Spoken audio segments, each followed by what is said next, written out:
Welcome to Forum 360. I'm Stephanie York, your host today. Thank you for joining us for a global outlook with a local view. Today we're talking to Brant Lee, Juris Doctor, Professor, and Assistant Dean for the Diversity and Social Justice Initiatives at the University of Akron School of Law. And we're going to be discussing the hot button topic of critical race theory, what it is and what it isn't. Professor Lee is currently teaching a course that's open to the public and covers both the historical role of law in creating inequality and the current role of law in exasperating, maintaining, and alleviating it.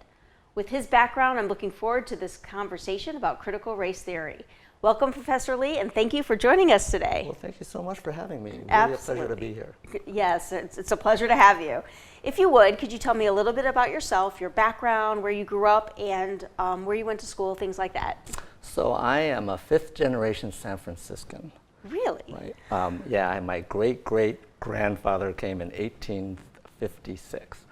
And I have been in Akron, Ohio for the last 25 years. Okay, so you're almost a full yes, Akronite. Yes.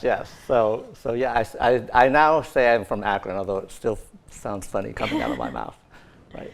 I went to public schools in San Francisco, and I went to the University of California at Berkeley for my undergraduate degree, and then I had a joint degree in law and public policy from Harvard, which is where I met Marie.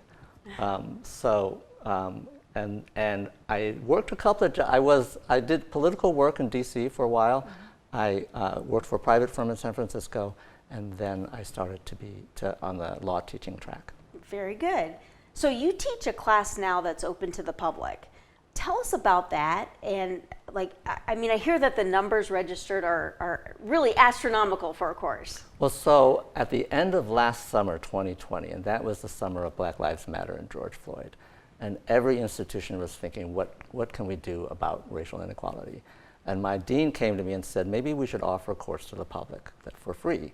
And I said, fine, I'll teach that, right? And we thought we would get, 50 to 100, and we'd get some some publicity.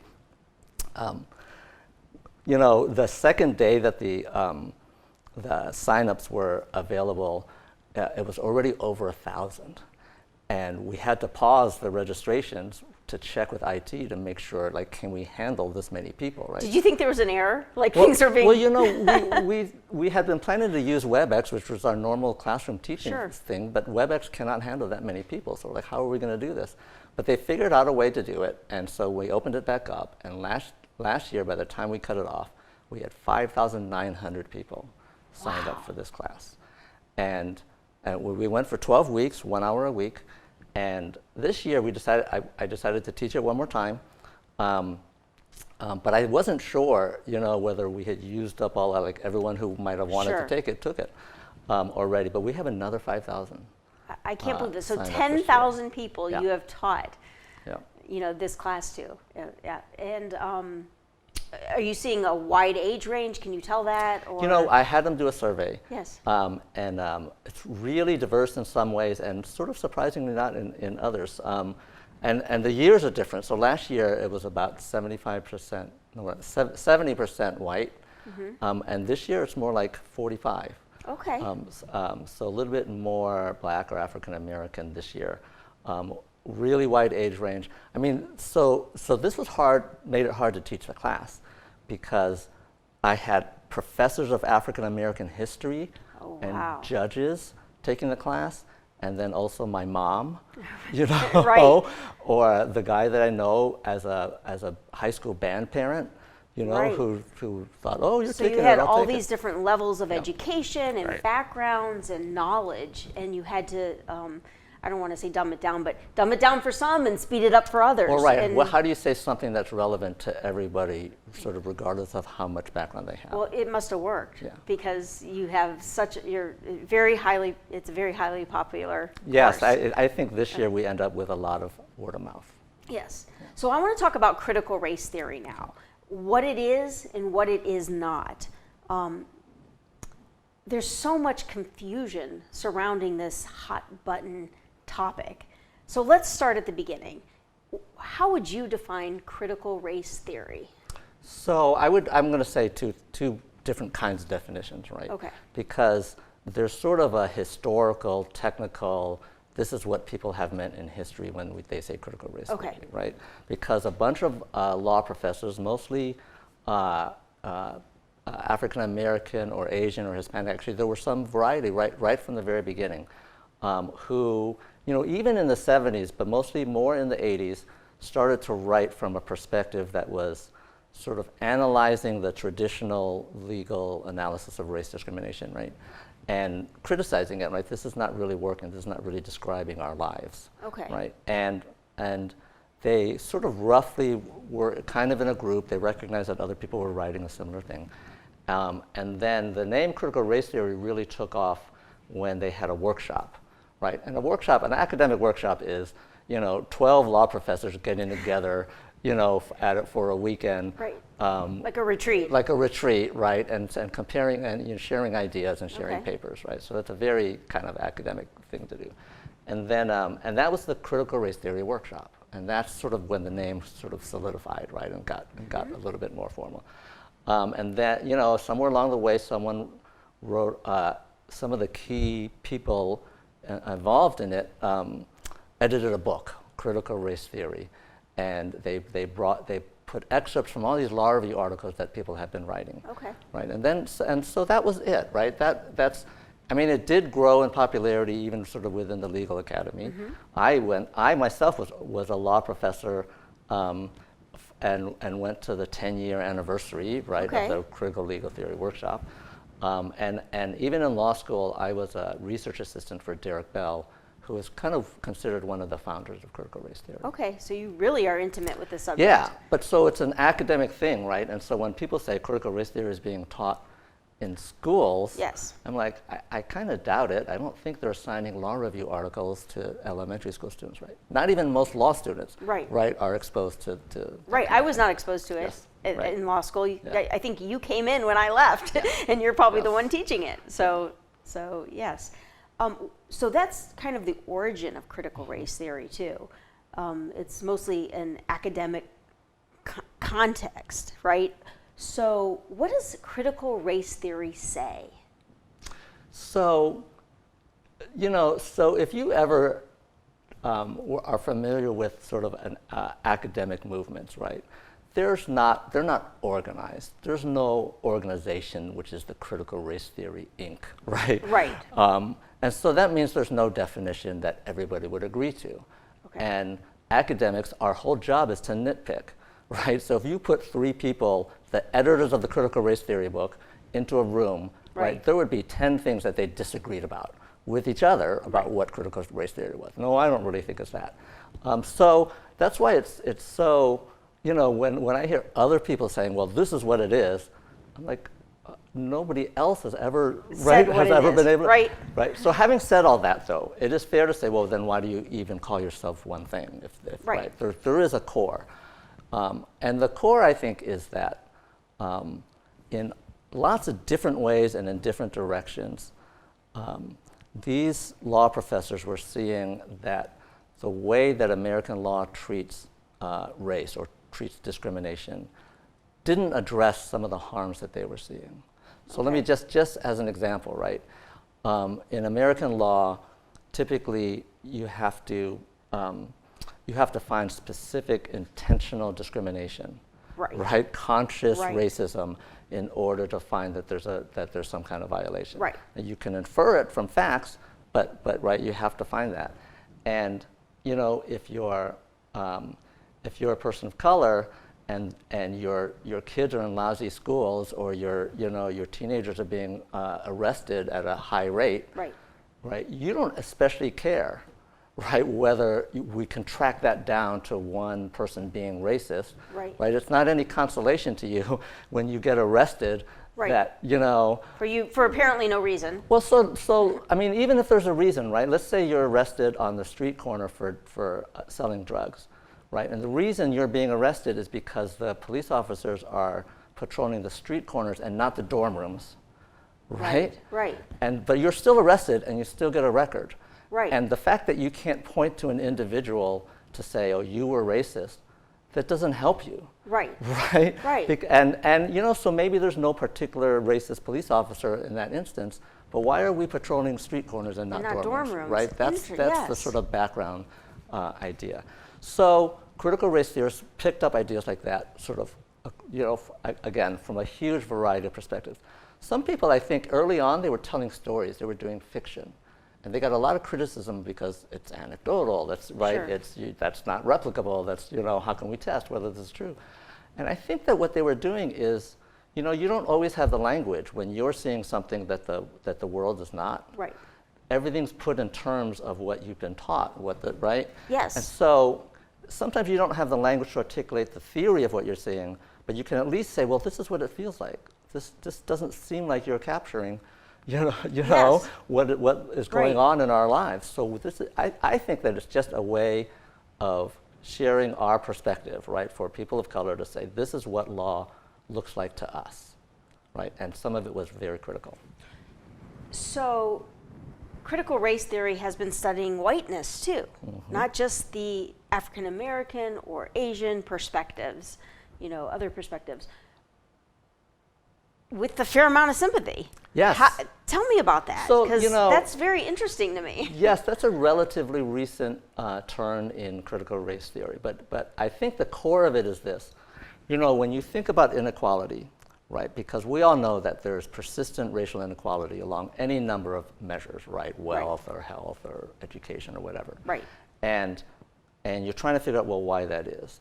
And historically, for a very long time, we have, as a society, the mainstream narrative has been, let's look at the black people and say, why are they deficient in some way? Right. Right? And if you're really racist, the old-fashioned way, you say it's genetic, right? But then there's softer versions that say, oh, it's because of education or culture or norms. But still, the focus is where's the problem in that community? Right. Right? And the shifting the focus to whiteness says, well, wait a minute. You know, why are we pointing at that? Why don't we look at inequality, right? Why don't we look right in both directions, and say, well, what's going on with white people? Why are they doing better? Right. Right. And so some of it is, you know, is where the language about privilege comes up. Yes. Right. Yes. But some of it, the part that's sympathetic is, you know, so then you go a little bit deeper and you say, well, why did government, when white people were the people making the decisions in government, right? Yep. Why did they make these decisions to set up the schools in this way, or to make these rules about housing in this way, or to make the zoning rules in this particular way that segregated communities? And so when it's sympathetic because, you know, some of these new accounts are looking at what was going on in the lives of white people at a particular time. Right, because if you are, for instance, right, if you are from the South and the civil rights era is coming, and you have a society that's built up based on certain premises, right, and there's just lots of things that fall away that you've been relying on and just taken for granted your whole life, right? Yes. And there's, and the reason I feel like it's kind of sympathetic is, you know, so there's a recent book called Dying of Whiteness, okay, right? Which says, you know, there's some issues that people have sort of latched onto and said, this is our cultural issue that we're going to defend to the death, right? And it's things like gun control. Yes. When you turn around and look and you see that white people are the people dying from suicide and household incidents more, right? Or right? Or you look at healthcare. And the objection to expanding Medicaid, right, to in your state, right? The objection to it is that it's too much government, and that helps lazy people. And in your mind, you know, in those states, they think of that it's connected to race, right? Right. So then they don't adopt Medicaid because they don't want to let go of that status difference, right? And then, I mean, there's a lot of poor white people in those states, and they're not getting Medicaid either. Absolutely. Right? So there's sort of this it's really tragic, right? It's this way in which this sort of decision that's about discrimination is hurting yourself. Yes. Right. So Yeah. that's what some of this is about. So I'd like to remind our viewers and those who may have joined late that we're here with Brant Lee, professor of the Akron School of Law. We're diving into the aspects of critical race theory, what it is not, and why so many people are concerned and anxious about it, really. I've got to tell you, it certainly has made local school boards anxious as parents come out on both sides of this issue. So tell me, why are people so concerned that it's being taught in their high school, in their middle school? So, the concern is so widespread. I mean, the temptation for me, because I know about the background, is to sort of dismiss and say they just don't know what they're talking about. This is not critical race theory. But the concern is so widespread that it's clear that a lot of people are concerned about something. Yes. Right. So what is it? I mean, they're storming school boards. Yes. Right. So set aside whether they're getting the name right or they're getting the history right. That doesn't really matter. Yeah. Right? What are they concerned about? What are they worried about? So, my view of it is that there's a minor thing and then there's a major thing. Okay. The minor thing is it is absolutely true that there are diversity trainings that are done poorly. Right. Sure. There are any. There's good law professors. There's good, bad law professors. Right. There's good doctors. There's bad doctors. Yes. Right. And I can tell you, my social studies teacher who read us the text out of the book. Right. That was our class. Like that was not well taught. Right. So people who are objecting to that in a way where they felt like they were singled out and persecuted during a training, which I have seen happen, right? That does happen. Specifically that white people are being singled out. Specifically white people, right? You're bad, you're racist, you've always been racist. Right, and so like I say, I do think that there are people who have said things like that, right? Or have that said to them. Sure. And so they're laying that experience on this. Okay. Right? But the bigger picture, I mean, like we said, there's bad people teaching everything when we don't throw out economics because I had a lousy economics professor, right? The bigger thing is that America's changing, right? Yes. So, some of the complaints are you're teaching our children that we're racist. And some of the children are learning a different history than we learned. Right. Right? Yes. I mean, I learned, for instance, that, after the Civil War, there was a brief period of Reconstruction, and then the federal government pulled out because, I don't know what you remember, right? What I remember is the Northerners were drunk scalawags, they were corrupt, and the black people could not govern themselves, and that's why the Reconstruction fell apart and the soldiers pulled out. Reconstruction ended, Reconstruction was a time of thriving for black people. Okay. And sometimes we skip that over. They voted, they started businesses, they were entrepreneurs, they got elected to, there were 2 senators from the South during Reconstruction, right? Yeah. And that all got torn down through violence, right? So when the federal government pulled out, the southern states were at the mercy, right, of, there's no way to sugarcoat this, sort of lawless white mobs. Okay. Who, in some places,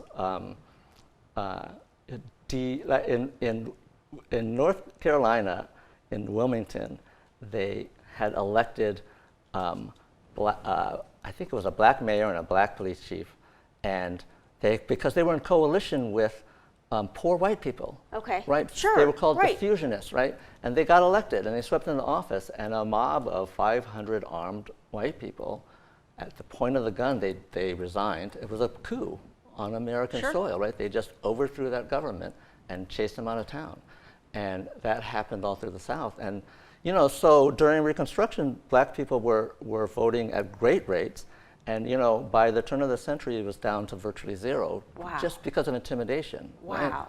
So if you learn that instead of what we learned, you will have a little bit of a different view about what American government has been like. I mean, right? I didn't know that. Right. So, there's a little bit of truth to the fact that your kids are going to see the world, particularly with regard to race, differently than you did. Right. If they're learning this stuff. But what they're learning, it's not because there's some ideologue saying, I'm going to teach you all that, white people are evil. Are bad, right. It's just because we are learning more about telling the other side of the story. Why is it so hard for people to hear the other side of the story? I mean, what are parents scared of? I don't. That's where I don't understand, I guess. Are they threatened? Are they? So change is hard, right? And it's really messy. So some of these bad trainings, they're coming because I don't want to, psychoanalyze people Sure. that I don't really know, but those, we've been decades with one side of the story not being told and not being taught.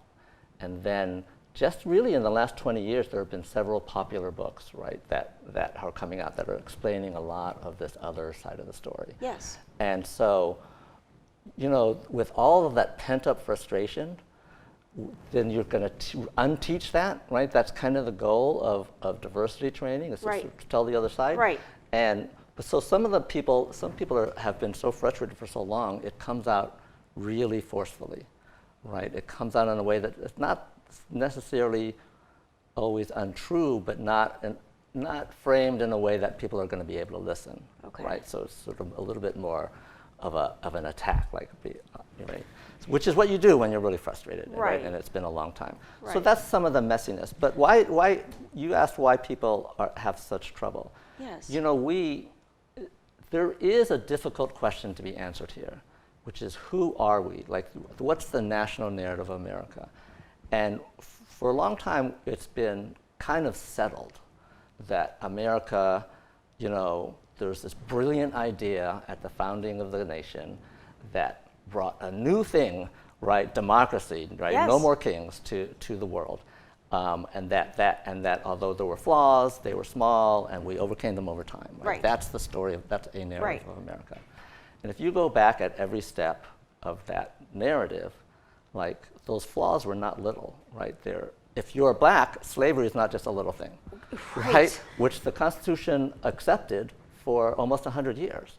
So, like, the founding fathers, Right. not so great to you, right? Right. Reconstruction, just as we were saying, Right. Not so great to really you. so great.